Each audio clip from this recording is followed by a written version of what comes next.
Apple unveiled a flood of cool new toys today. We get a peek at what the creators of Celeste are working on next. And we hear from the director of the Falcon and the Winter Soldier. All that and the latest and everything cool today in the Rundown.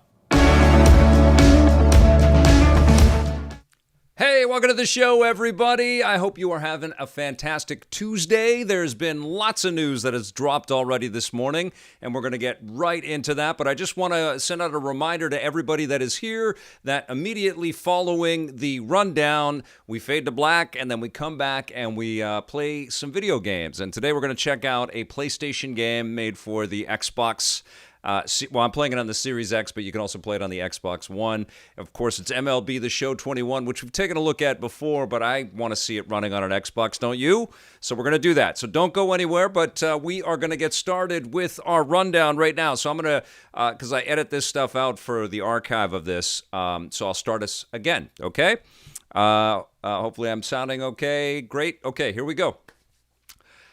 Welcome to the show, everybody. My name is Victor Lucas, and it is my pleasure and my privilege to be able to bring you the rundown. And today we are dedicating the show to Chris in Color, who is very excited about the show and the topics that we've got to talk about today. So without further ado, let's get started with your rundown.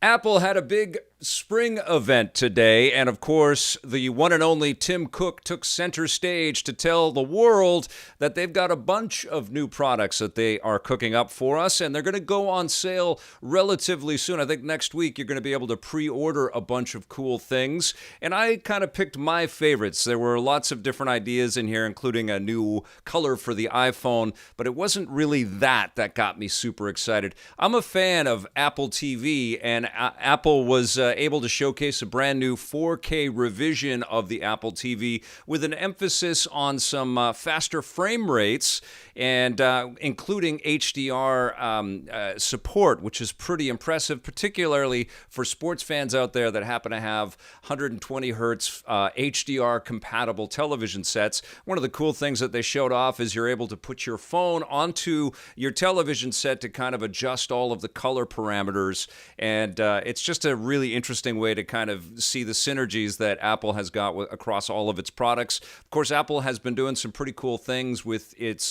television programming.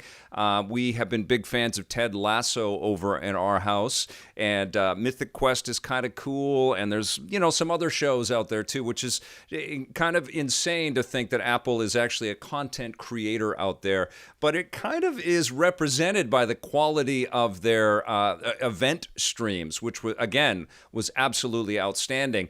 I think the hottest thing for me today, though, was the reveal of the new M1-focused iMac machines that are out there. And for the first time in a long time, Apple is really leaning into a bunch of different colors that people can choose for their specific iMac devices. They're ridiculously thin, kind of speaking to what came up a little bit later in the program, but they look really cool, and it's a nice new revision on the iMac. I'm streaming off of the iMac that I have right now, which is a fairly powerful machine. I'm able to do a lot of editing on it, but I am certainly salivating with the idea of upgrading to one of these new very rainbow fresh iMacs that, again, go on pre-order next week, and then they're going to start shipping in the middle of May. So I'm really looking forward to getting my hands on one of these things and to, reading all of the expert opinions that are going to be out there. I'll check in with Brian Tong and Renee Ritchie and get their thoughts on these machines as well. But I'm super excited about the brand new iMacs.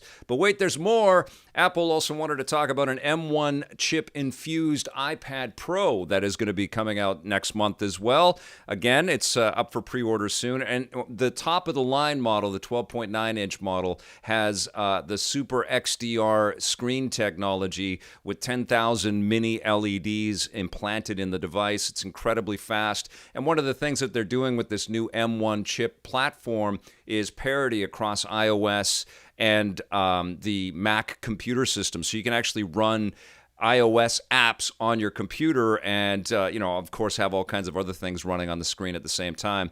But the new iPad Pro, of course, is much, much faster and much, much slicker, and they're touting all of its console quality visuals. They added some of the camera technology that's in the most recent iPhones to this device, but they also added a super wide camera to the front-facing a super wide camera for the front-facing camera on the iPad Pro, which allows for something they call center stage, where it will digitally follow the people in front of the camera around, which is kind of cool. So if you want to make a cooking show with your iPad Pro, you can do that now, which is pretty rad.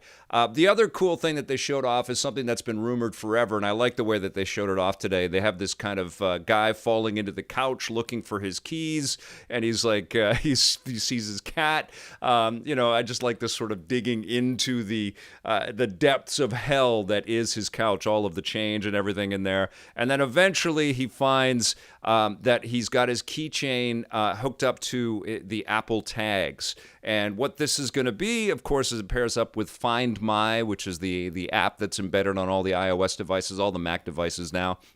And you can put locators on everything. I don't know if you can put a locator on a mushroom, but if Apple wants to do it, I'm sure they could. But I think that these are going to be very handy. I don't know about you guys, but we lose stuff in our place all the time. And so now we can go ahead and tag everything, which is kind of crazy. I think they're like $30 US, and those will be launching soon as well. But yes, really for me, this spring event was very exciting because of these new iMacs, which I'm crazy about the look of these. I just hope that they run everything well. Of course, moving to this M1 platform has meant that there's had to be some adjustments on some of the apps so that they run natively and super fast, because that's the expectation now. Apple's brought all of its own chip architecture in-house, so there is this, kind of expectation that everything is going to be much slicker and run much better than it ever has before. Oh, that's the other thing, too. They finally added a 1080p camera to the iMac. So, I can't wait to check those out, and who knows, maybe in the next couple of months, I will be cutting and streaming off of a brand new colorful iMac. What color iMac should I get? I'm thinking the Batwing dark blue. What do you guys think? All right, we've got some other big stories out there, and this one is near and dear to my heart.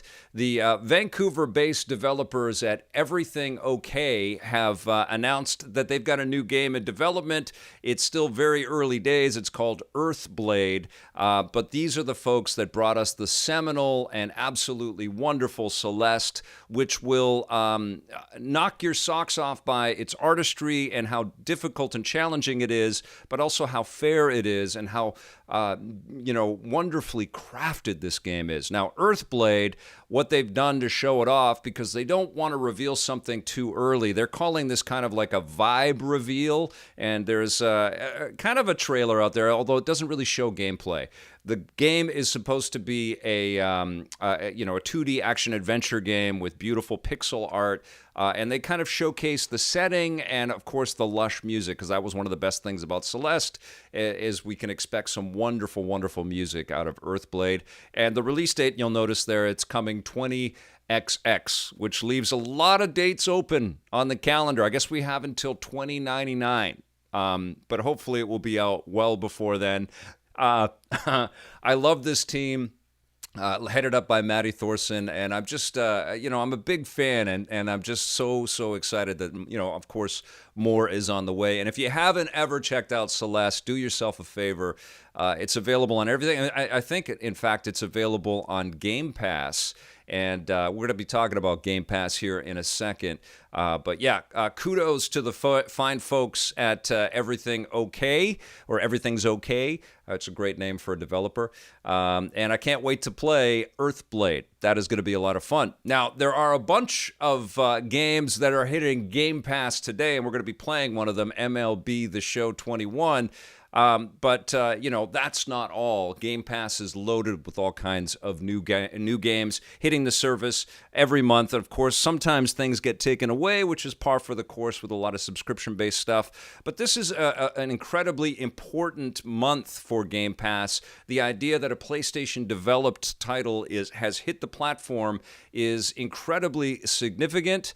I've checked out the game already in the PlayStation 5, and I've downloaded it to the Xbox Series X. It's, what you would expect out of a seasoned development team like Sony San Diego. It's really, really fun to play. But there's other titles that are coming throughout the month of April. One of them that's really cool is the Destroy All Humans. I guess it's a remake or a remaster. I think it's a remake. I think it sort of veers more to the remake. So everything's been up-resed, and it's got that same sort of smart-ass sense of humor. You get to go and do all kinds of carnage as an alien on, a planet that is just not able to figure you out. And so you create havoc in this sort of pseudo 1950s reality that's in the game, and you're manipulating people and lifting them up and blasting at them with all kinds of cool alien technology, and of course you fight the military. This is a lot of fun. I didn't play this game when they released it last year, but now that it's coming to Game Pass, I have no excuse. I'm definitely going to check this out. Also happy to see that Fable 3 and Fable Anniversary are both hitting Game Pass this month. I'm surprised that they haven't already been there. Maybe they had them there for a bit and then they took them out, but these were pretty amazing games. I think I'm a bigger fan of the original Fable than Fable 3. I remember really digging Fable 2, but these were, pretty substantial role-playing games made with a very sort of light touch and a very clever sense of humor. Lots of great choices that you had throughout the experience. Lots of great powers that you acquire as well. That game, that series is really fun. And I know that Microsoft is, spinning up towards bringing Fable back again. So this is good. I mean, you wet your whistle with some of the early days of Fable, which is pretty cool. And then the other one that we actually saw with the Xbox Series X hype last year as the machine was launching is this Second Extinction game, which when I saw the trailer initially, I thought, oh, here comes Turok again. It's back. But it's basically, it looks like it's a little bit of a Gears of War, Destiny type thing against dinosaurs. And it's in early access, or game preview as they call an Xbox. But you're going to be able to download that this month on Game Pass and check it out and see if the combat is kind of sticky and if you dig it. But you get to fight these badass dinosaurs, which actually looks like it's going to be a lot of fun, which, one of the perks of being a Game Pass subscriber is not only all the revisits to classic releases and all of these indie titles that are kind of trying to find a home out there, but then, of course, Xbox has this ability to offer early access type content like they're doing with Grounded, Obsidian's title, which is actually pretty fun, kind of like a Honey, I Shrunk the Kids kind of deal. But Second Extinction will be in there as well. Super cool. Now, I've got a couple of other quick things that I want to tell you about. And first up, I want to tell you that I had a fantastic conversation with Kari Skoglund. She is the director of the Falcon and the Winter Soldier, and I wanted to give you guys a little taste. Welcome to the show, Kari Skoglund. You know her work from fantastic series like The Walking Dead and Vikings and The Punisher, but most recently, the wonderful The Falcon and the Winter Soldier on Disney+. Kari, I have to tell you, it is an absolute thrill to speak with you because I feel like this show is a bit of magic that's happening on my TV every week. And you're all doing such wonderful work in this series. It's so much fun to escape into this world, especially as a longtime comic nerd like myself who spent all of his paper route money on comic books. And now we get shows like this. I cannot believe it. Talk to me about finding your way to the Falcon and the Winter Soldier. Was this something that was long in gestation, you working with Marvel, or we come quickly? Talked back and forth on a couple of projects, and then this one came along and they asked me, what my thoughts were, and I went in and presented my ideas. And from the beginning, I really felt it was the most important show of the century. It was going to talk about themes and ideas and present and really take what a hero has been and look at what it might need to be, what the relevance of a hero in the classic, the cornerstone to the mother of all, superheroes, or the father of all superheroes is Captain America. Yeah. And we were going to really look at that. And that to me made it important, not just from the racially charged conversation that we were going to embrace, but also just simply what does a hero need to be? If it was born of the need for it to be a soldier warrior, that had changed. And I think even as 9/11, as far back and much earlier, I suppose, but 9/11 was one of the seminal moments where a hero evolved to be a first responder. And then from there, frontline worker. And that became even more relevant as we were shooting through the pandemic. So that conversation is very much a part of the DNA of what we were seeing. And I felt that to be very, very important, not just for, as a construct for the MCU world, but for all of us as fans and for the world at large. Yeah, it's not lost on me that we're recording this interview during the last days of the Derek Chauvin, George Floyd trial that's happening right now, and there are some really important statements about Black representation and how Sam Wilson figures into the world of the MCU, but the world in general. And it's complicated material to tackle, but I think it speaks to the value of the MCU and comic books and how they can kind of speak to broader themes and important messaging that we all need to hear, no matter how complicated it is, right? Exactly. We also minimize the use of guns, if you'll notice. Yes. The action sequences are not fighting for fighting's sake, violence for violence sake. They're always story or character motivated. They're fun, obviously, and that's part of what we love about MCU. But we also try to really give each one of them its own unique quality, I guess. And so you'll note a shift in that as well. So yes, this is the messaging that we need to now start to embrace, and through I call it vitamins in the ice cream. She is amazing. She is a Canadian, by the way. She hails from Ottawa, Ontario. You should do a little Wikipedia look-see at her resume. Incredible person. I've got more to show, and I definitely will. But I could talk with her for hours because she's got some terrific insight in there. So stay tuned. I'm going to have the full interview with Kari Skoglund up very soon.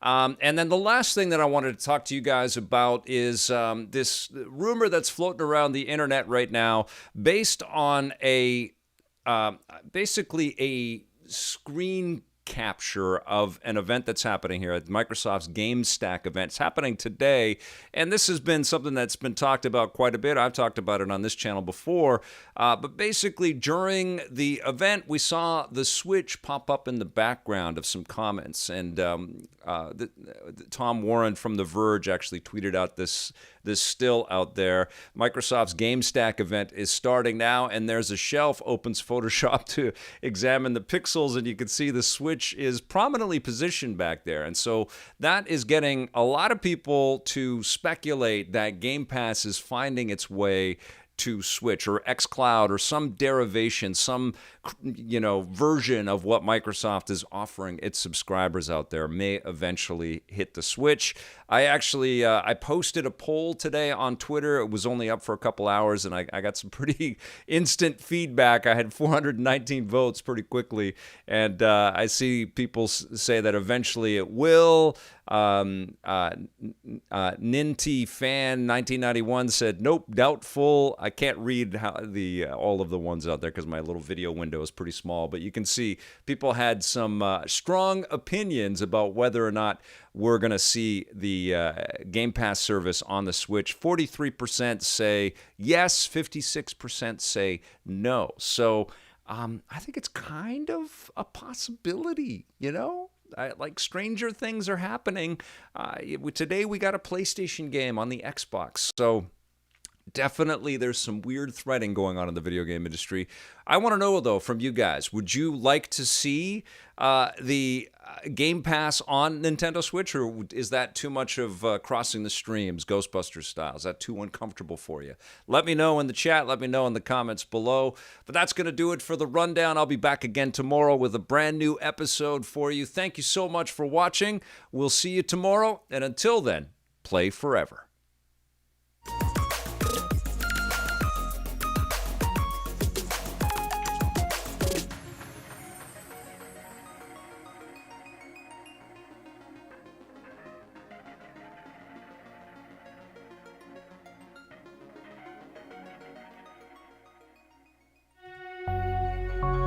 Hello, my friends.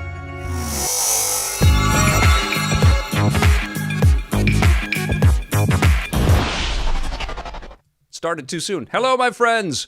We are going to be playing a little bit of baseball again, but on a different platform out there. We're checking out MLB The Show 21. And let's see. There it is. It's come to life. Okay, good. I can see Leslie Russell in there. xCloud on Switch is what they're predicting. Hip Hop Dan says, we read you the VR grid. We had a not nice person in the chat. Thanks for taking care of that. Play Forever from Rathless. I dig that. Thank you so much. Love the new retro intro. Thank you, VR grid. Okay, let's check this out. We are just going to jump right in here. So I'm playing on the Xbox Series X. It should look pretty comparable to the PlayStation 5. I saw in some of the chat stuff that there was some kind of weird thing that happened with the stream. I guess I'll have to take a look at it. Hopefully not too much of the content is missing, and I'll do my best to salvage the archive. But thanks for the heads up. I don't know what went on there. Obviously, when I'm live, I can't really kind of check all that stuff. Okay, let's throw some pitches. Let's see how this game plays. It would be funny if Sony didn't put their best effort into this on the Xbox. Okay. You know what? I've been playing this game, so I'm going to try to zip past all of the... okay. Disable all the pitching tutorials. Go. Okay. Oh, this one. Okay, so I'm going to actually go exit. I'm going to go and pick two teams and play them. Let's see what we got here. All of Earthblade was missing.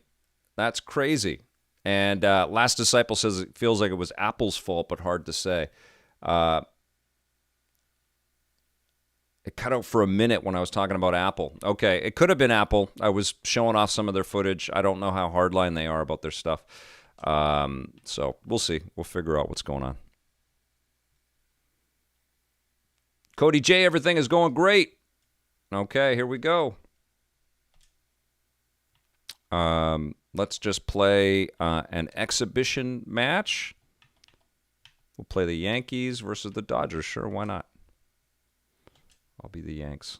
And we'll play right in Dodger Stadium. Here we go. The Earthblade part got cut. Okay, that sucks. Vic, your stream cut out for around a minute when you were talking about Apple. Did you play the PS5 version too? I have. I've been playing that all weekend. It's really cool. Well, not all weekend. I finished Outriders. Okay.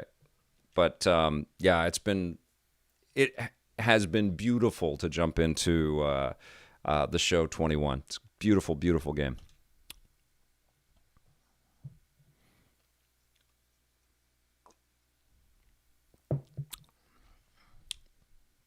So we'll just play a few innings because I've streamed this game already. This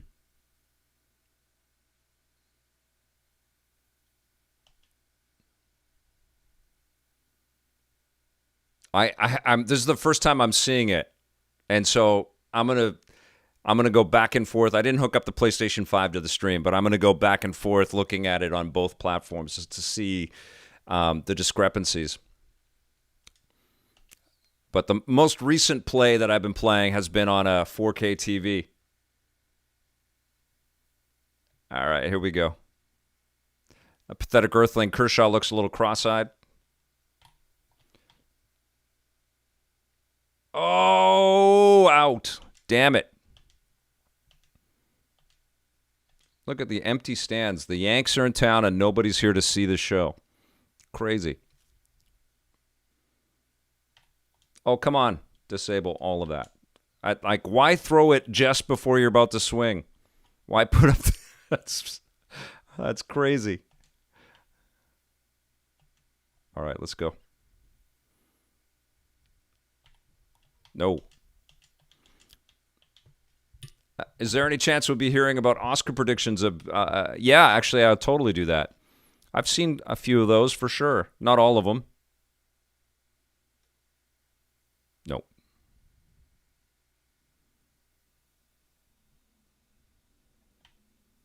Oh. He zipped it under me. Thank you, Goku. Thank you for the super chat, my friend. Cheers.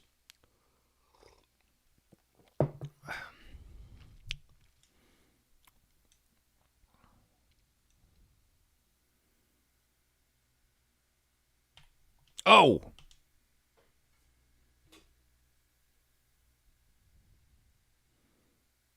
Okay, here we go. Oh, come on.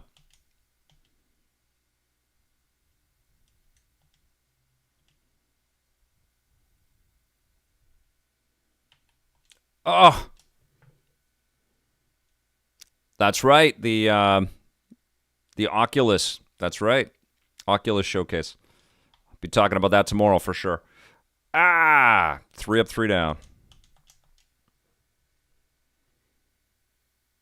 Sort of asked this again, Vic, but though through your limited experience with Power Rangers, minus the recent film, are you planning to play the Street Fighter DLC for Battle of the Grid? I didn't play the Battle of the Grid, and I did see that Street Fighter news. I think that's cool, but yeah, I'm not the world's biggest Power Rangers guy, so I'm not that excited about it. I've heard it's a good game, though. I've had people tweet at me and say that it's a pretty fun experience. I'm out. That's right. That's right, Alex. Okay, here we go.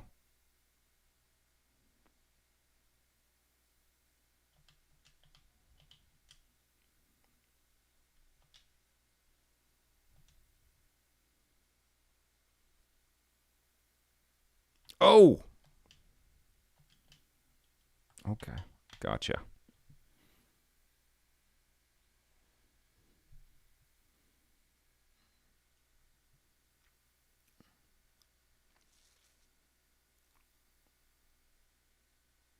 Nodding 56 talking about Apogee Entertainment. Refresh me on what Apogee made. I think they were a big flight sim company.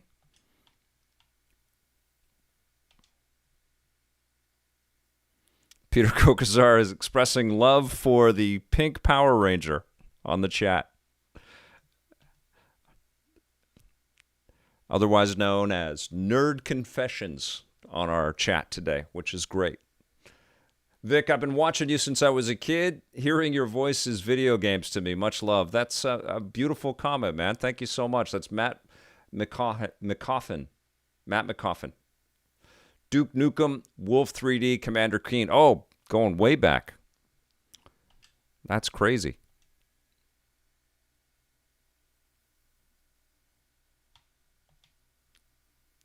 Out.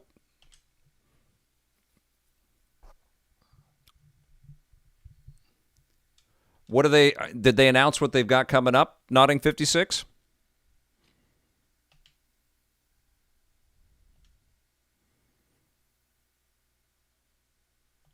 Oh.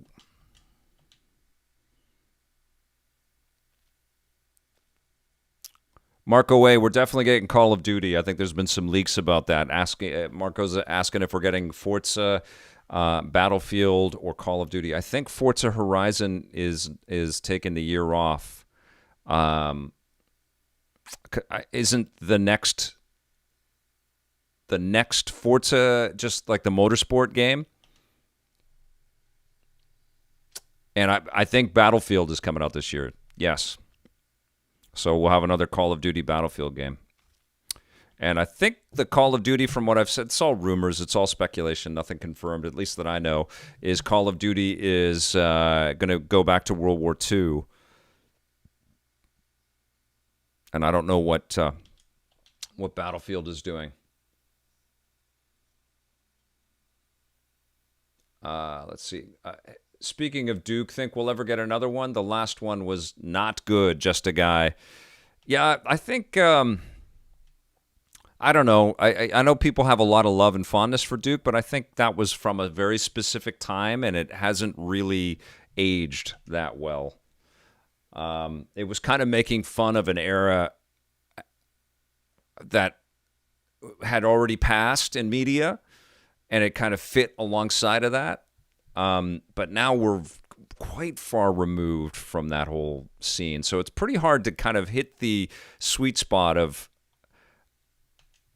connecting it to the previous Duke games, but still being relevant, you know? Cody J asking, do I prefer Call of Duty or Battlefield games? Oh, I mean, I think there are excellent ones on in either franchise. I think generally I dig the craziness of the single-player Call of Duty games. They're arcadey and over the top, beautifully made and stupid, but also crazy fun. But then the multiplayer in Battlefield is incredibly, interesting and varied and exciting. There's been some really amazing work in both. Battlefield hasn't been able to keep up with the pace of Call of Duty, though, because DICE has done all of the work internally there.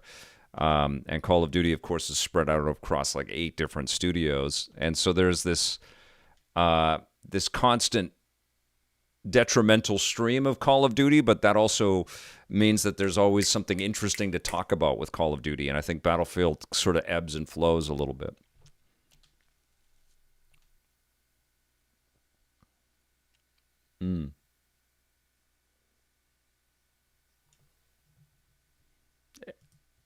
Oh, 1 second here. There we go.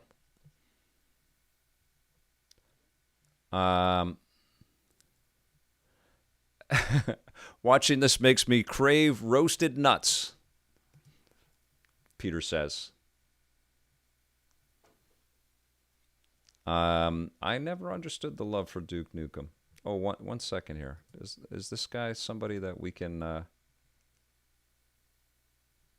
yeah. There we go.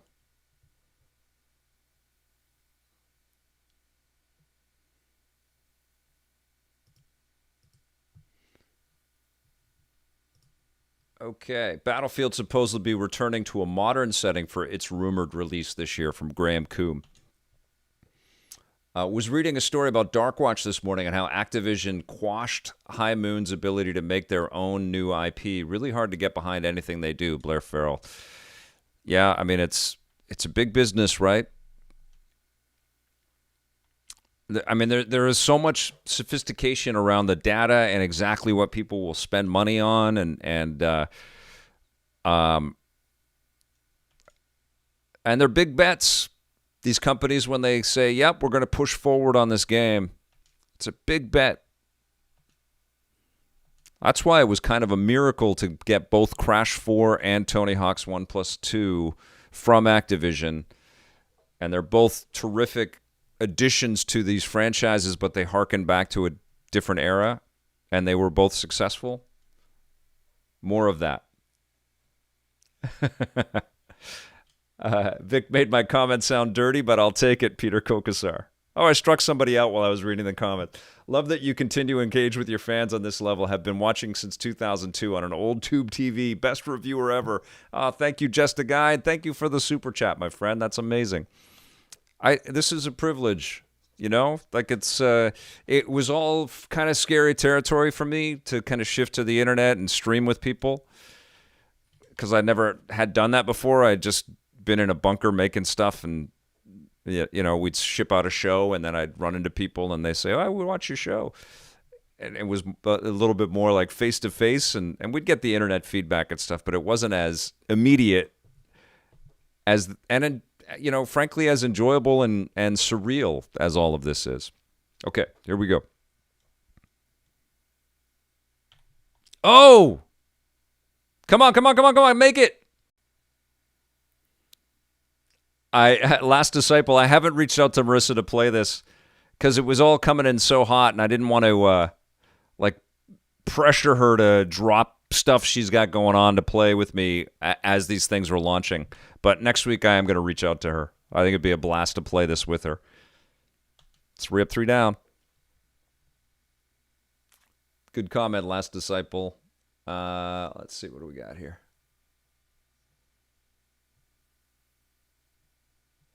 Chris in color, yeah, society has progressed past the need for Duke Nukem. Yeah, I mean, it was fun to be politically incorrect for a while, but now I don't know how you do it and still provide value. I just don't know. I don't know how. Like, it was so anachronistic then. It would be.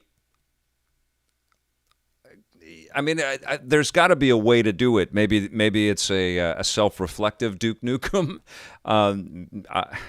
You just know that they would make fun of woke culture and snowflakes, and it's like, I don't want that. I just don't want it, personally. I do miss the show so much. Miss all the reviewers and different takes, but you're the main draw. Thank you, Just a Guy. I miss it all too. All the people I work with miss it all too. It was a very precious, wonderful gift to be able to work with all of those folks on a regular basis, and we all get that. We all know how privileged we were and continue to be. I mean, everybody's doing very well out there. Marissa's kicking butt in the sports world. Sean Hatton's in the marketing space. Steve and Scott are doing consulting services and writing and doing all kinds of stuff throughout the video game industry, and Scott's got his own podcast. Raju's, worked his way up in the newspaper world in Toronto. Ben Silverman's working on the game stuff at Apple, which is really cool.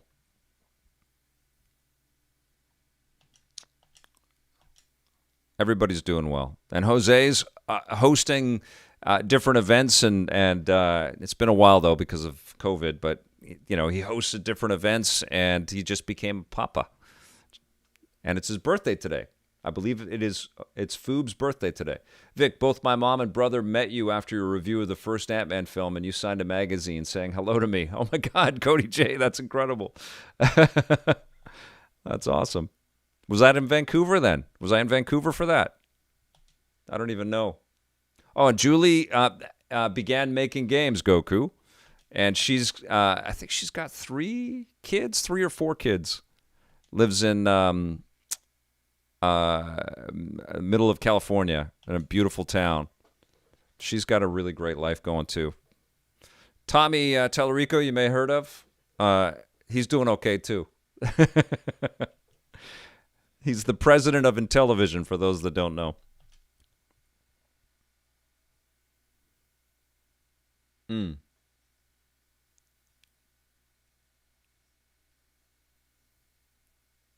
Yeah, Goku. And Julie was just amazing to work with. I had her on a Vic's Basement like a year and a half ago.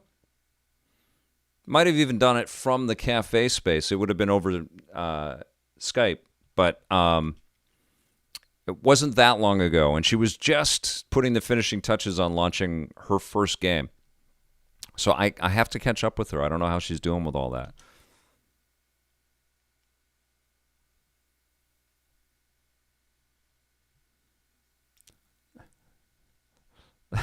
Graham Coombe, that's awesome.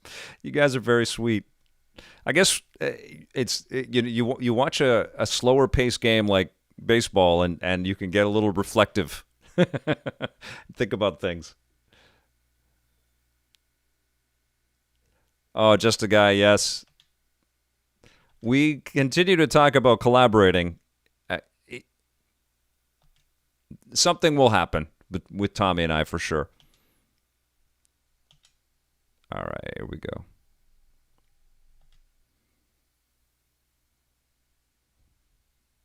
Oh.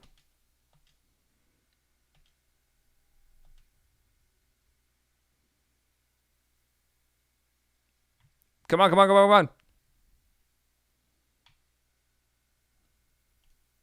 Nice.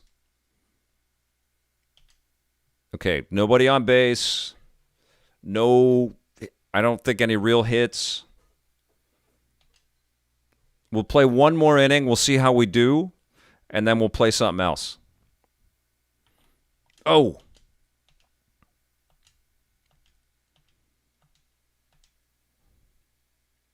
High heat baseball, Stingray.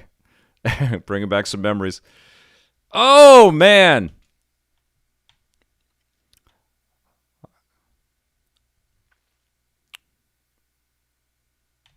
Yes. No. I'm out. Have you ever thought about doing full playthroughs of games? Cody J? Oh, yes, and we know how Jade Raymond is doing and Jeff Keighley. Yeah, gosh. The people I've worked with, incredible. And those are just the on-camera people. We've got colleagues that are running divisions at different companies, broadcasters, and people are.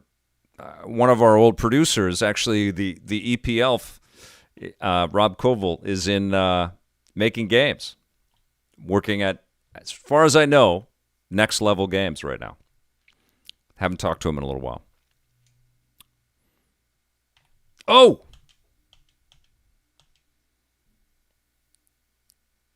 Yeah, Vic's full Let's Play of God Strike When. Kelly Benson. I'm rewatching season 1 right now. She has worked in games, and she has worked with different organizations that have worked with games and sort of liaised with governments and put on events.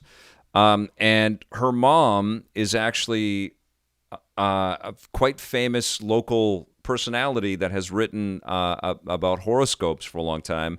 And Kelly has kind of taken on some of that work as well. And so she's had a very interesting career path that has taken her a bunch of great directions.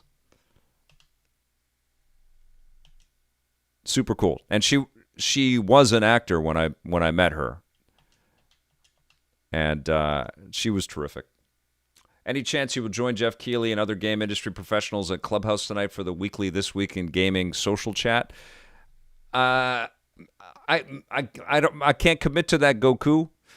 I mean, here's what happens, right? Like I work through the day to put a bunch of stuff together. I play some games and stuff, and then at night I usually like to put that stuff to bed and be with my family. You know, read some books with my kid and go for walks. And we were playing basketball the other day as a family. Yesterday we took our baseball mitts out. We were throwing the ball around at the park. That was awesome. So I don't know. I'd like to do that. I've been on a couple of Clubhouse things. I haven't talked, but I've listened to stuff, and it's super cool. But I talk about games a lot.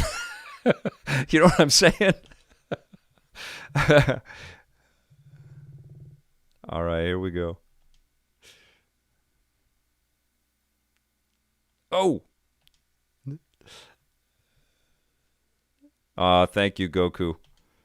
I've had a few people reach out that I need to get on Clubhouse, and it sure seems impressive. I will eventually do one of those for sure. Oh, what am I doing? Go, go, go. Oh, everybody's safe. 2 men on base. Okay, here we go.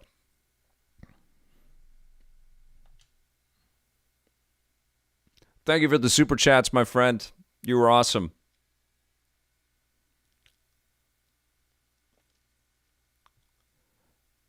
Doesn't it, Luis Arias? I mean, this is staggeringly beautiful.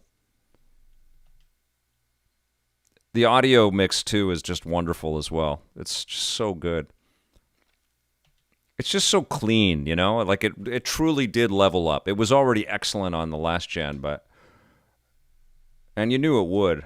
Anybody that checked out, I think NBA 2K21 kind of was the first shot out of the gate showing off what next-gen sports was going to look like, and then Madden and FIFA did some pretty wonderful things as well. I cannot wait to see what NHL looks like on a PlayStation 5 and an Xbox Series X. Oh, I hit him. Oh, I'm sorry, Mookie Betts. Oh, man. You missed the Slugfest game, Stingray X. Oh, man, I feel terrible. Graham Coombe. Yeah, man, that's what is important. The family is what's important. And, you know, like, I love what I get to do, but I am busy, you know, and I do play a lot of stuff, and I watch a lot of stuff, and I prep a lot of stuff. I'm always in this headspace. So, yeah, it's important for me to break away, you know? It really is. And all of us, it's important. Especially like we're all in various states of lockdown and social distancing and isolation. And so it's, you know, be with your bubble and get outside and get the sun on your face. All good. Hello, Jordan Cunningham. Good to see you. The game is amazing, Randy. Good to see you.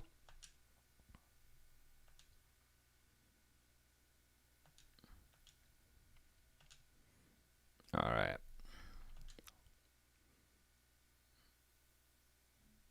So I'm walking people because I'm not paying attention. Okay, that's good. I sucked at that.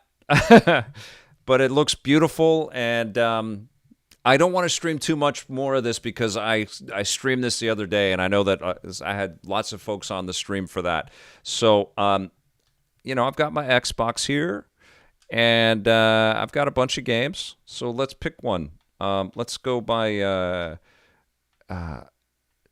last update. So what has been here? Do you guys want to check out a little bit of Octopath Traveler on? Let me give you a couple of suggestions, okay? We'll just play for a little bit. Octopath Traveler. It's Foob's birthday on 4/20. That's right. I haven't checked out Dirt 5 in a long time, and I know that they've done some updates to that. So why don't we say Octopath Traveler Dirt 5. And I did just download Soul Calibur. Dealer's Choice. Or Narita Boy, which I haven't even touched yet. I really want to play this game. So, play Spelunky 2. Do I have Spelunky 2? It's not here. I don't have it here. It's not on this one. I have that on the PC.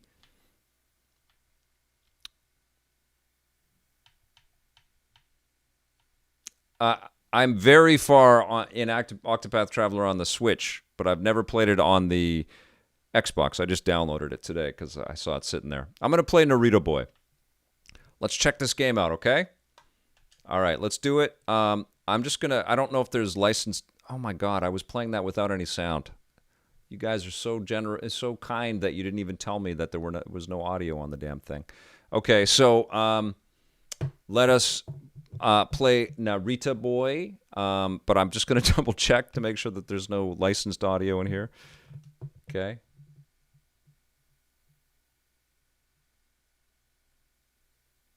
Oh, Squadrons is great. So good, Graham. Okay.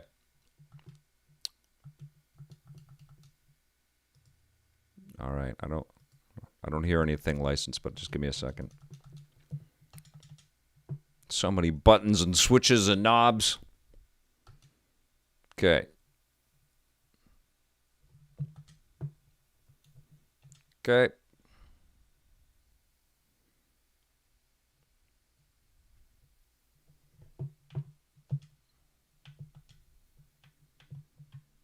They might have some retro music or something.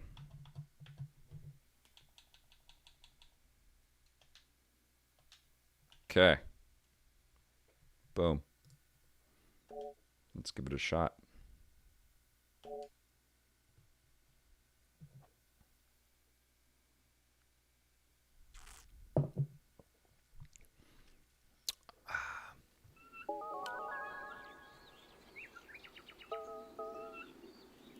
Right on, Acnodis. Acnodsis. Okay, here we go. Reminds me a little bit of, right out of the gate, of Sword and Sorcery.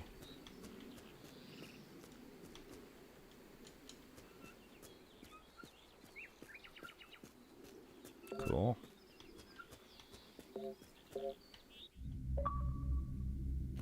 Groovy. What was that? Go down? Okay.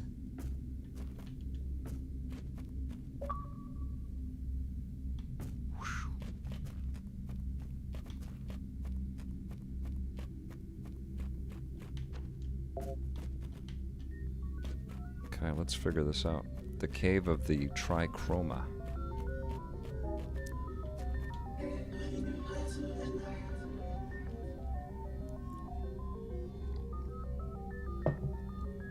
This is a pre-recorded message for the true instant digital hero, Narita Boy. I think it's kind of Tron-esque, Peter Kokosar. Cody J, no, I don't really follow the esports. I don't really follow sports in general. Just because of time, more than anything. I think I'd be fascinated and would check it out, but I just don't. I run out of time. I just thought you were being cautious with the audio on MLB because of the stream issues earlier. Chris in color. Oh, thank you. Yeah, I mean, I haven't really had any. I mean, I try to be cautious with the licensed stuff, but I haven't had any hiccups. It'll suck if Apple was flagging everything. I haven't checked my emails or anything like that. Let's see.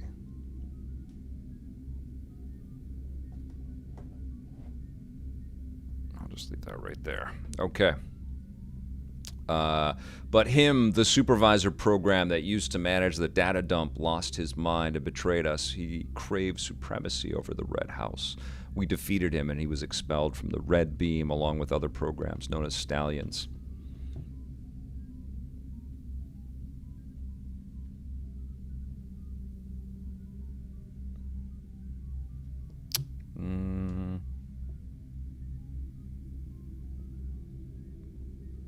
Yeah, I got a copyright notice. And it was interrupted. So there was copyrighted content in there. I don't know. Was there music that popped up in that? I don't know what happened. Developed by Spanish team Studio Coba and published by Team 17.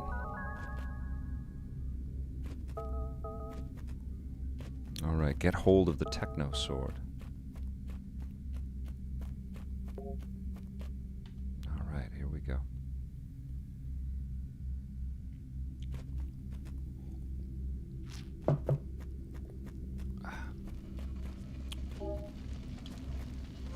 This is him, the sorcerer, our old supervisor brother from the House of the Red Beam.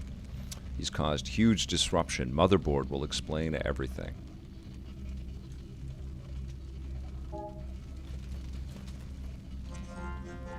Okay, let's go.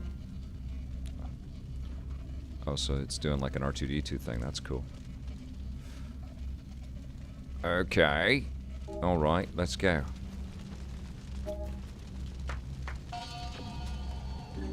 This is really cool.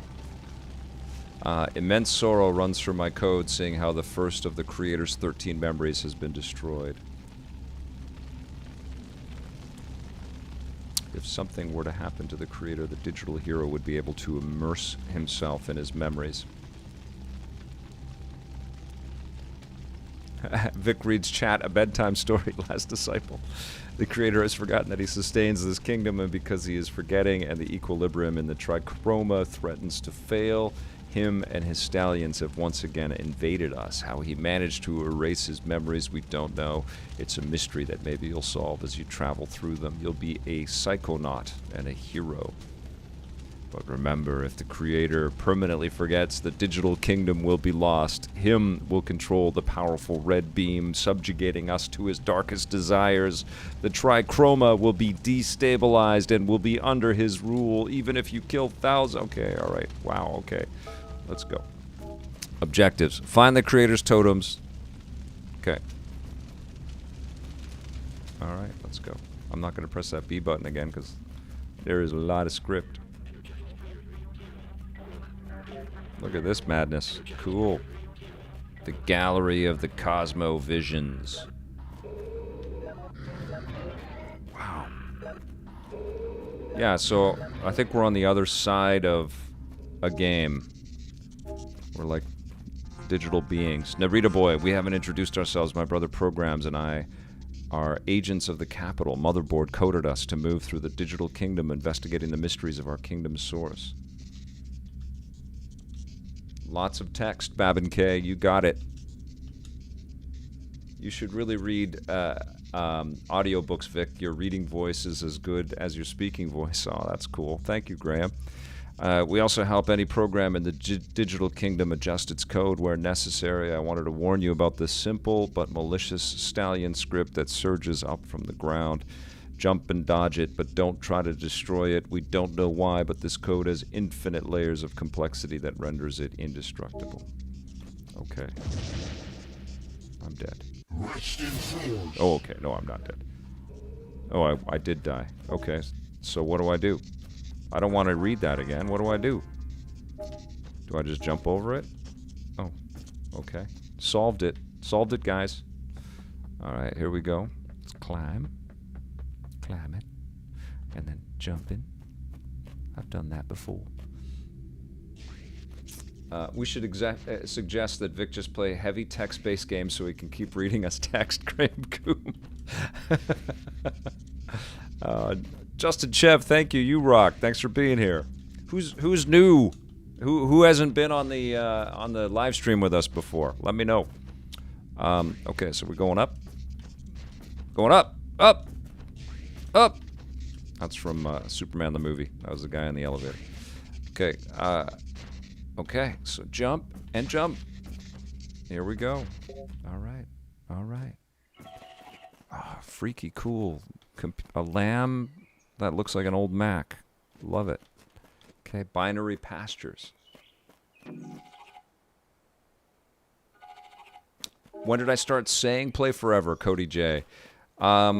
It's really been the last couple of years, but play forever came about with the EPN. That was like the motto of EPN. When EPN came out of the fact that we had EP and Reviews on the Run and Vic's Basement, and we were making radio stuff, and we were talking about making magazines, and we were doing documentaries, all these different divisions, and it became really hard to just tell people that we were Electric Playground when we had all of these other things. And so EPN came out of that. And then so Play Forever became the motto. And then it's now a descriptor for my life because I've been doing this forever. I should just play text-based games. Electric Sheep. There you go, NHS admin. Okay, you'll need a techno key to go through this door. These monoliths are encrypted slots. Inside them is an age-old program as ancient as Motherboard, an old woman known as Baba, who, by the way, is very pleasant. All the programs of this region know her, and she'll safeguard anything that is entrusted to her. Help the Techno-Fathers and the priests of the portal. All right. All right, here we go. Look at this trippy game. I'm digging this. This was a good choice. I love the scan lines on the sides of the screen.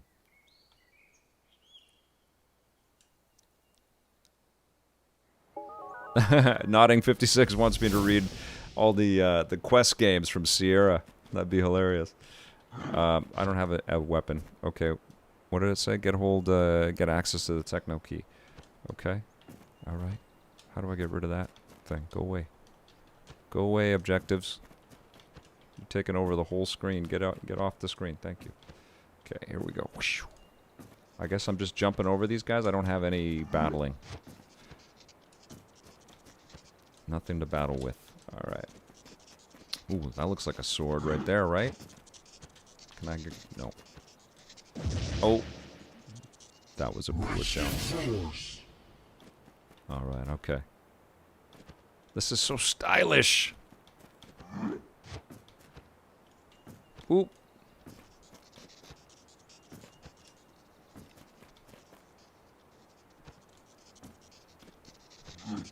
Oh, come on.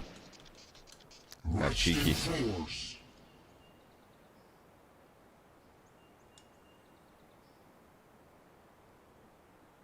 All right, here we go.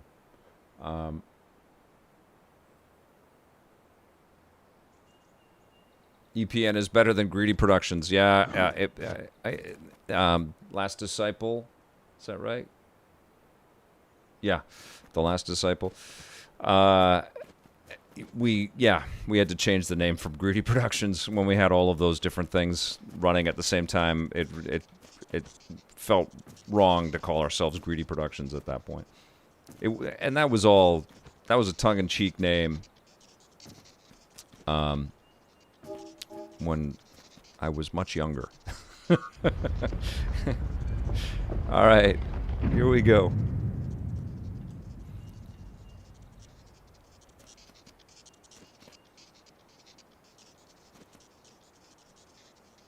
Oh, that's a great idea, Alamino. I like that.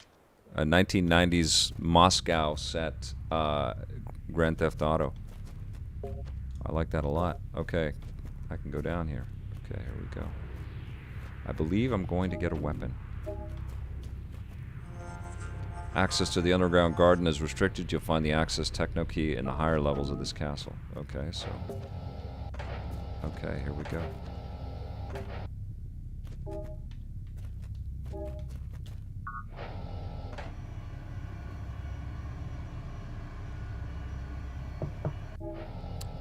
I love that the graphics seem a little bit off kilter, like they're rendering on a cathode ray tube or something. That's pretty cool. Cody J, is that true? That's so cool. That's awesome. John Hussey, this reminds me of Blasphemous. Yeah, there's a lot of these retro type experiences out there that really tie into the classic 2D scrolling experiences.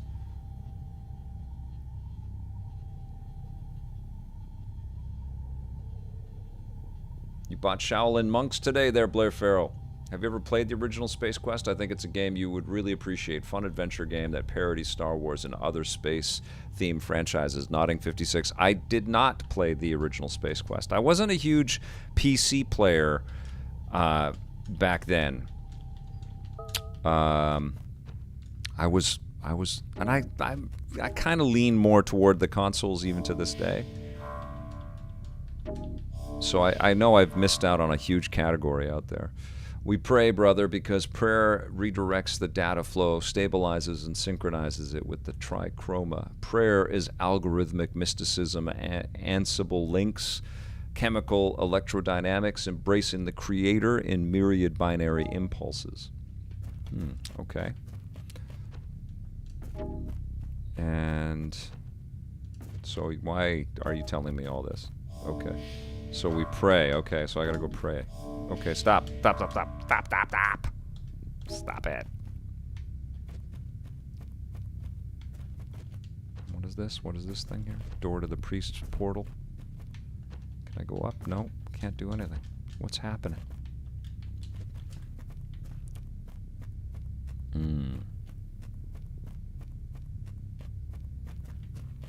Can't do anything this way.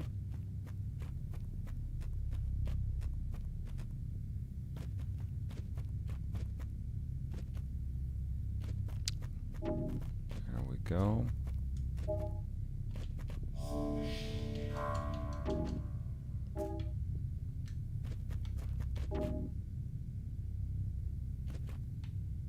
Oh, I don't have the... what did I miss? Maybe I have to go back in the elevator?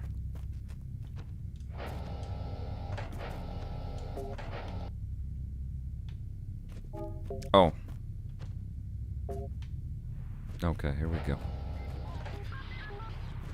Look at this cool, trippy thing, man. This is great. Welcome, Narita boy. The Techno Sword awaits you. We forged it the day the Stallions were expelled from the Digital Kingdom. We told ourselves that if they ever returned, we would need all the concentrated power of the Trichroma to stand up to them. And, of course, a very special hero from behind the source code to wield it. All right.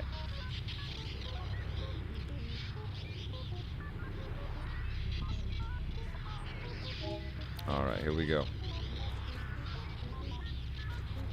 Now we're talking Techno Sword. Here we go. Look at that. Getting some color in here.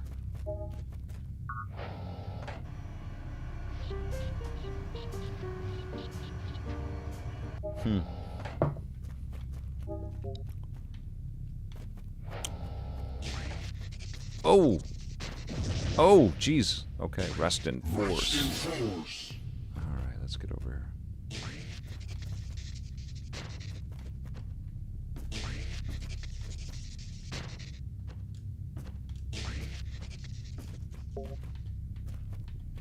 Cool. My God, this is trippy.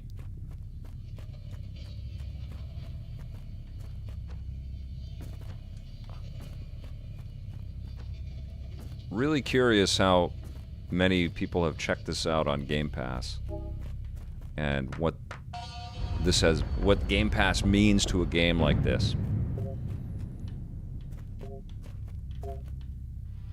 All right.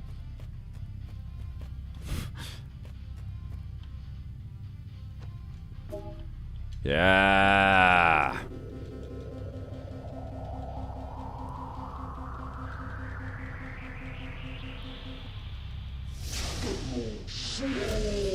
Nice. I think the violence begins now, Peter Kokasar.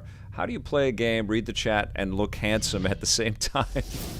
Oh my God. Cody, you're very kind. Thank you. Shotgun, Ultra Beam. So what do I have? Okay, so I can attack everything. Okay, here we go. Here we go.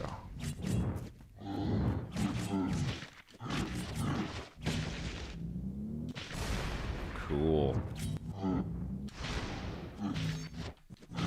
Oh, I like this game. All right. See, we were talking about Duke Nukem earlier, and I feel like Duke Nukem almost... We should try to create the design for Duke Nukem. But Duke Nukem was a statement when it came out.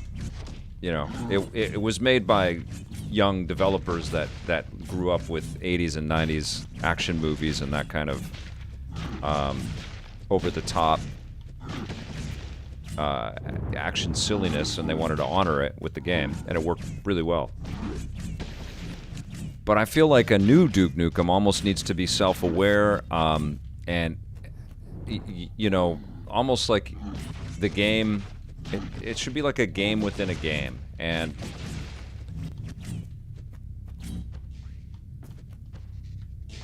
the Duke character could be a I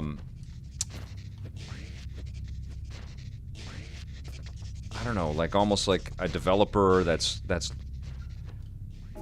wanting to kind of craft something that goes back to a different age, but there needs to be this awareness that it is a video game, which I think the original ones did, but now they would also need to have all of that anachronism attached to it. You know, I don't think you could just transpose the identity of Duke Nukem to this era and it hit with the same thing. You know, it needs to play a little bit like this, which is an overt throwback. Not the same play style, but it needs to feel like the characters are in on it. And then you've got layers of intelligence to the way that you're diving into the experience. But all of that, easier said than done. Plus humor, you know. Easier said than done.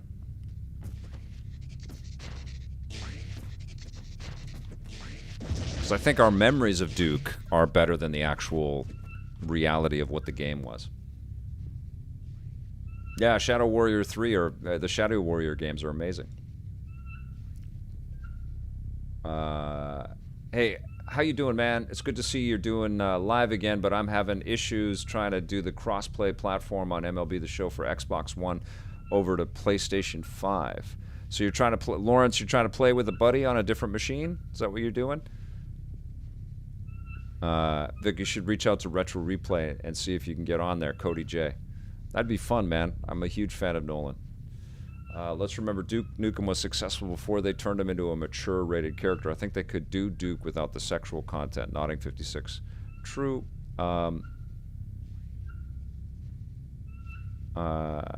have time to play with myself as Duke finds a pinball machine based on himself. Last Disciple. Right. Babin K. Now we're doing the Duke quotes. Okay, so what am I doing? Oh. Okay. So in the air. What the heck? So in the air, left, right. I can zip. No.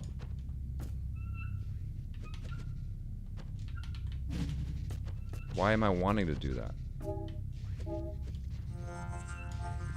Downloadable packages used to enhance qualities of the hero program. You find them throughout your adventure. Okay.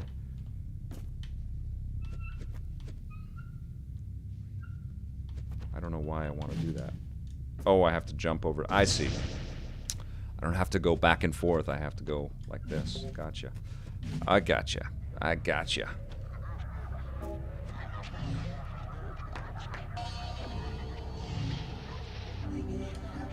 So I'll be streaming Returnal very soon. I know there's probably some PlayStation 5 players out there very curious about the game. I'm looking forward to doing that. Okay, let's see what we got here. Press X repeatedly. I'm also going to be interviewing some of the folks behind Star Wars The Bad Batch. You'll be seeing that before the new series premieres on May the 4th.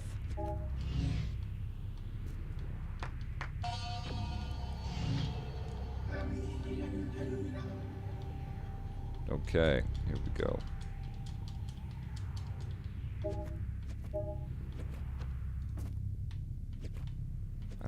I'm not really paying attention, and that's not servicing me very well. Okay. Son of the Trichroma, you've reached the first totem. As you know, you must penetrate the creator's memories. Every time you release a memory, it will return to the creator. Okay.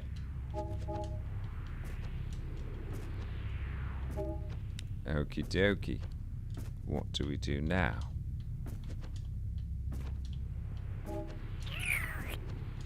Don't know what to do. Ah, okay. That is cool. Find the creator's totems and journey. Okay, so I've been looking for those. This is a trip, man. I like this. Wow, look at the reflection down below. That's pretty rad. Okay. No. Oh, what is this? Are these levels? Wow, look at that. Is that a baby in the background? What a crazy game. Okay, so let's go in here. Oh, so these are the memories of the creator of the user. You fight for the users. Okay, so run. There we go. My name is Lionel Pearl Nakamura. I was born in Narita, a city located in the prefecture of Chiba in Japan. Vic, Tobey Maguire, Andrew Garfield, or Tom Holland? I like the Tobes. That's from Cody J. I'm a Tom Holland fan. I think he's great.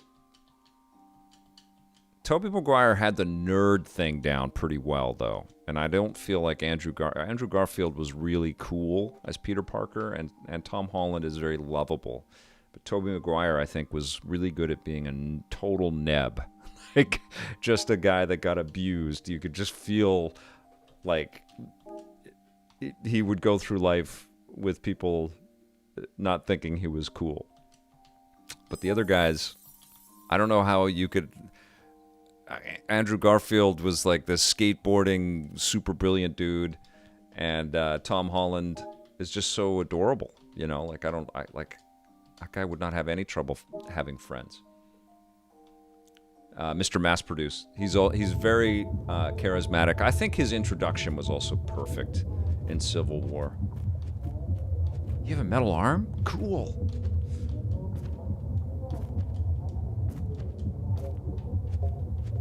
I don't know what I did, but I'm sure I was awesome at whatever I did.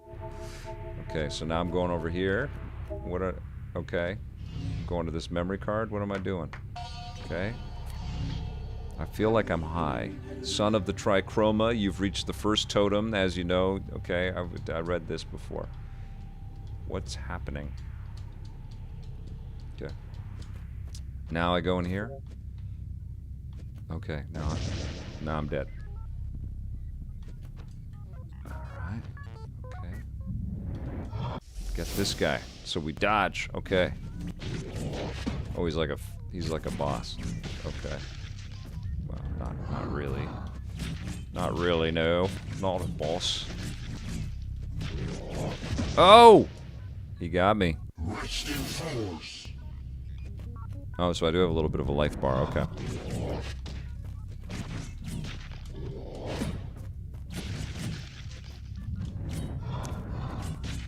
You know who I loved Chris Pine's narration as the cool Peter Parker in Into the Spider-Verse. He's got a good voice, and I just thought he would be. I mean, I hope that cool Peter Parker gets to come back. It was great dichotomy between the Peter B. Parker. God, I love that movie.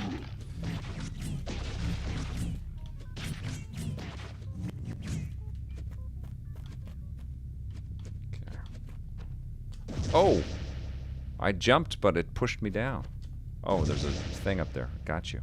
Understood. So I have to zip across. Oh. Okay, I'm not doing very well with the jumping. Oh. Okay. I've got things to learn. There we go. Alright.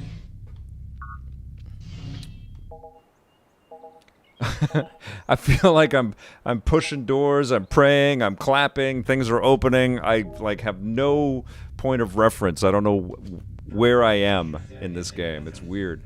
Here, brother, this is the access techno key to our garden. Okay. Once in the garden, contact the quantum meditator. He has a techno key that you'll need. Take the opportunity to meditate with him. Is meditator, can you be a meditator? I guess so, right? I was bummed that Christopher Daniel Barnes debunked the rumor that he was going to be in Spider-Verse 2. Who is that actor, and which Spidey did he play? Oh, and Oscar Isaac. Yeah, I'm sure he'll be back for 2099. Absolutely. That's from Last Disciple. I'm all for the direction they're going with the new Spidey. It's refreshing after seeing the same story forever, Mr. Mass Produce. Yes, agreed. I should do the rundown all in a British accent one day, Graham Coombe. New techno key found. Okay. Now where do I go? There we go. Let's jump. Oh. I'm very good at falling into that pit. There we go. Oh. Oh. I don't know where I'm going. I don't know where I need to be. I keep pressing these scripted bits again and again. Alright, if you give me a prompt, I will press the damn thing, even if I've read it before. Okay, up.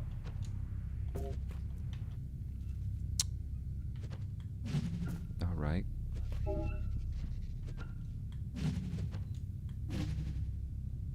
Oh. Is this where I'm going? Is this where I'm supposed to go? I don't know, guys. What is this? Okay. They're dancing. I have a sword now. And I have the key. Alright, the Foundation corridor. What is this? Bads. Oh, I'm dead. Okay.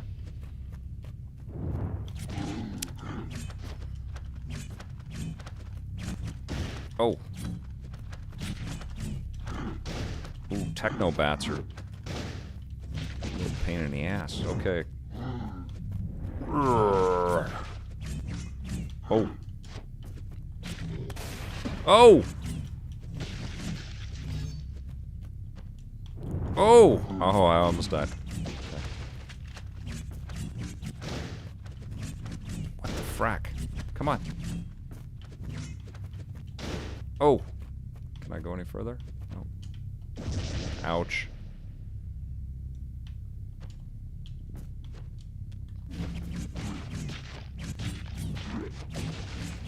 Got you. Now what? Oh, I can keep going. Okay.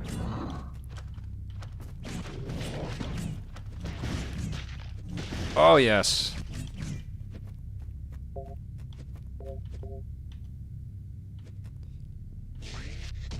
Oh, I've been down here before, right? Okay. There we go. I hope I'm going the right way. I really don't know.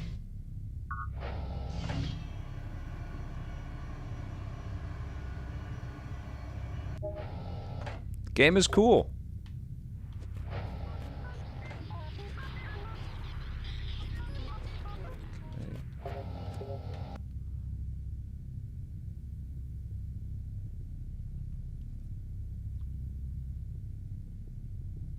Blair Farrell wanted the X-Men to come back. Let's see, what's that? He also did 2099 in Edge of Time. Oh, okay. He was in Spider-Man Noir and Shattered Dimensions, but mostly known from the 90s animated series. Awesome. Shattered Dimensions needs a sequel.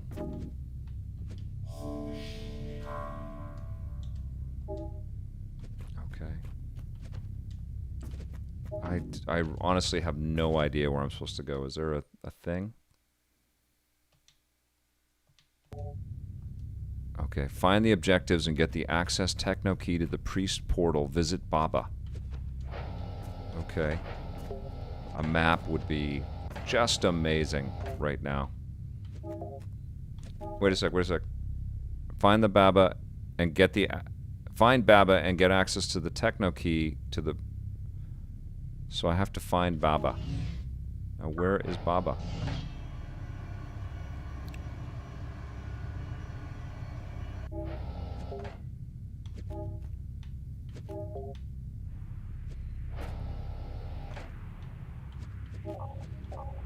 Oh, okay.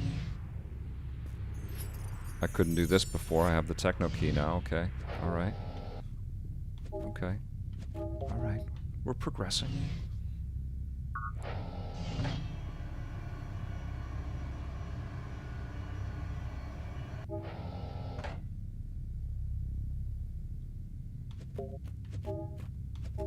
I think once the X-Men hit, Blair, it's going to be nothing but X-Men. We're going to be drowning in X-Men soon.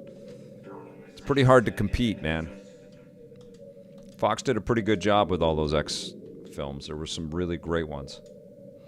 Remember 3, 1 for each. And once they're unleashed in the Marvel universe, there is no going back.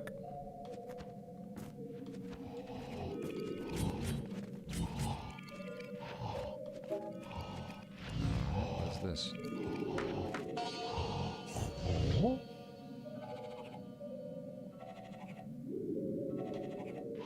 I don't know what I just did there. Okay. I opened something up. Let's go see if Baba's in there.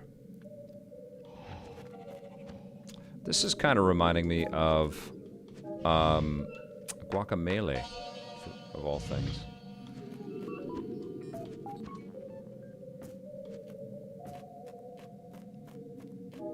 Oh!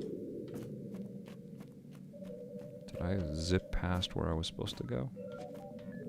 Was it here? Yes, it was. Okay. There's a bunny! Look at these designs, man. Really cool.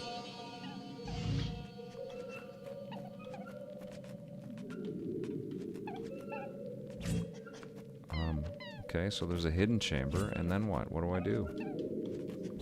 So what's in this hidden chamber? ¿Qué pasa? What is up? Okay.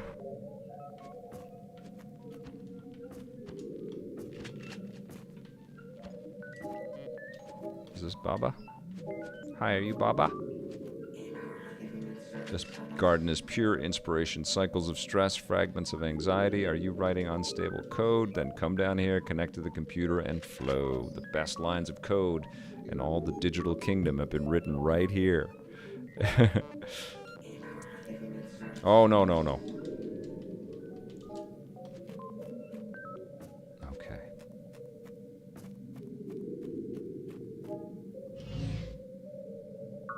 Boop.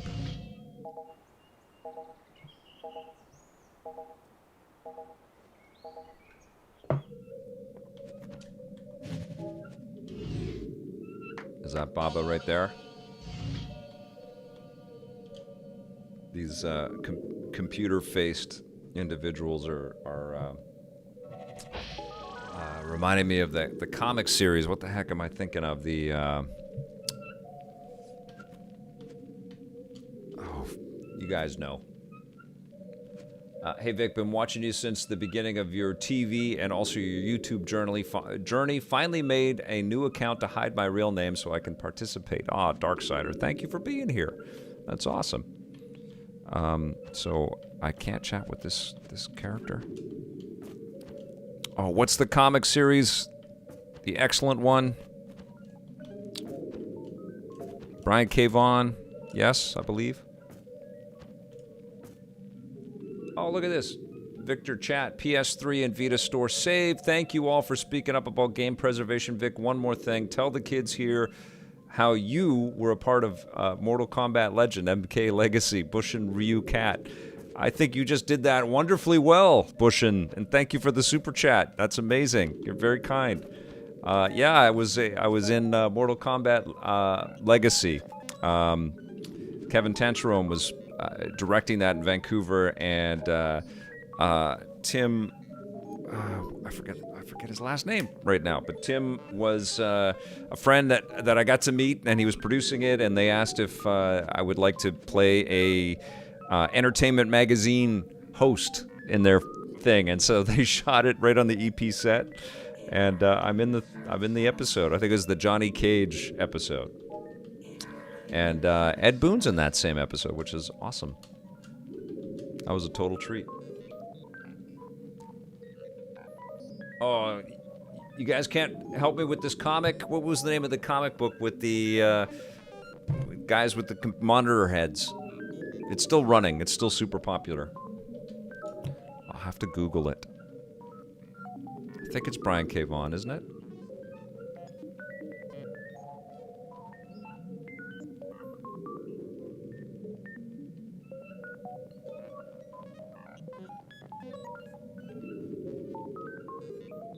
Saga. Incredible series, if you haven't read that, by the way. Beautiful. Ah, there it is, Blair Farrell. Okay.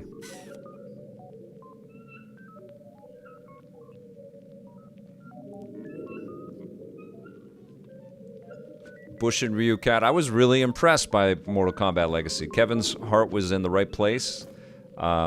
I wonder how he feels about this new Mortal Kombat movie that's coming up. I talked to the director of the new Mortal Kombat movie. There's, oh, we couldn't run the video.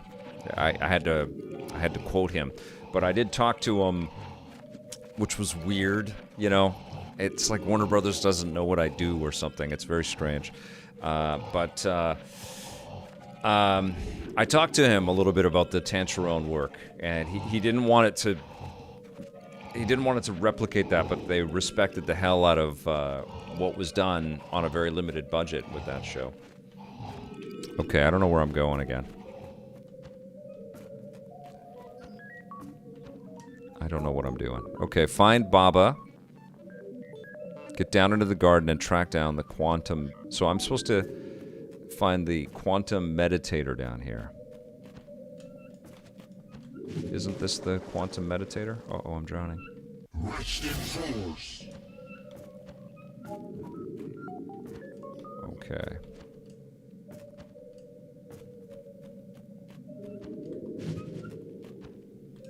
Nope, can't go any further. All right.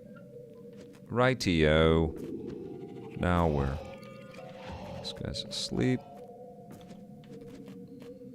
Got nothing to tell me. Can't go anywhere there. Okay, so... Okay. Cody J thinks that Pattinson's going to be a great Batman. I think he's a good actor, for sure, and he's very committed to the craft. He seems to take some pretty cool risks. And Matt Reeves is an amazing filmmaker. I suspect that movie is going to be terrific.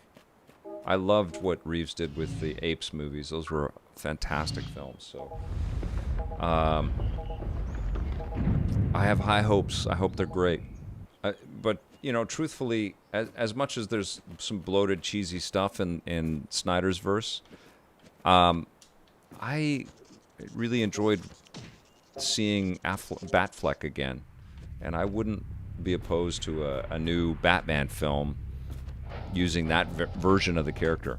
And, you know, like, what they're doing with Spider-Man kind of opens the door to all kinds of cool things happening like that. Stingray X loving the new Batmobile. I still love the Tumbler. That's my favorite movie Batmobile. Even liked it more than the Tim Burton sort of retro-looking one. But I like the Arkham Knight Batmobile. I don't know if that's my favorite rendering of it ever, but I just think it's incredible. I think they did an amazing job kind of thinking through the retro aesthetic of the Batmobiles of past, and then also what Nolan and his team did with the Tumbler and fusing it all in together was excellent.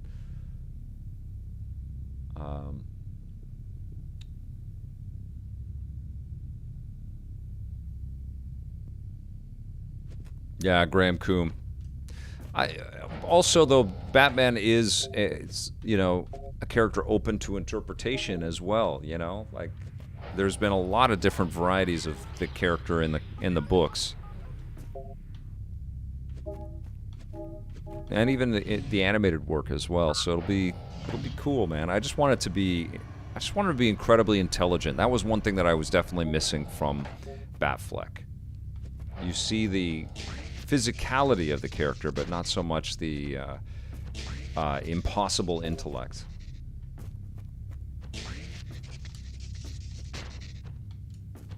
And it would have been cool to try to examine that, explore that with more, you know? Yeah, AYC Super Bob, that's what I was reading. Deathstroke was going to be killing a lot of the people connected to Batman, which strengthens that character quite a bit because, you know, Deathstroke at first blush you don't think would be much of a match for Batman. Although I loved the fight between Deathstroke and Batman in Arkham Origins. That was very, very well put together. All right, here we go.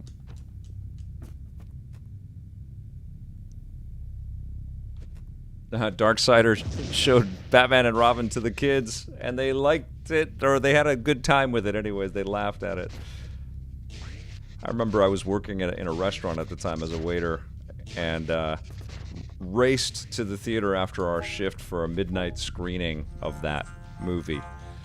And apologized, you know, was an apologist for it, just like I was after the midnight screening of The Phantom Menace. It's like, yeah, I think that was good. I think I enjoyed that. Oh, okay. This game looks amazing, but I'm not getting anywhere because I'm not concentrating on it. And I want to show you guys something cool, but I feel like I've got hours of this. So I'm gonna put a cap in it there. That's gonna be it for the stream today. I will be back tomorrow, and I think I'm doing the live rundown again tomorrow. So watch my tweets, but I'll have a new rundown for you regardless, whether I edit it together or I'm streaming.